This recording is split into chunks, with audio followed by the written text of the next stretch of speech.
আপোনালোকে জানে যে মিছন বসুন্ধৰাৰ আবেদনৰ তাৰিখ শেষ হৈছে। আমি এটা প্ৰায় 5 লাখ আবেদন ইতিমধ্যে আমালৈকে আহিছে। আমি এটা নতুন সিদ্ধান্ত লৈছো যে নামঘৰ বা মন্দিৰ যদি কিবা কাৰণত পোৰ্টেলত আবেদন কৰিব পৰা নাই, তেওঁলোকে যদি মেনুৱেলতো আবেদন কৰে তেতিয়াহলেও তাক গ্ৰহণ কৰা হ'ব। আৰু মেনুৱেলত আবেদন দিয়াৰ সময় আমি এই মাহৰ 30 তাৰিখলৈকে আমি বঢ়াই দিছো।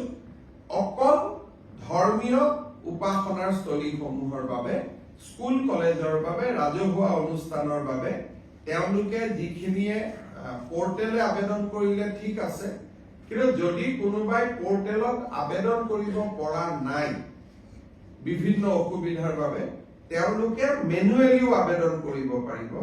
আৰু এইটো ব্যক্তিৰ ক্ষেত্ৰত প্ৰযোজ্য নহব।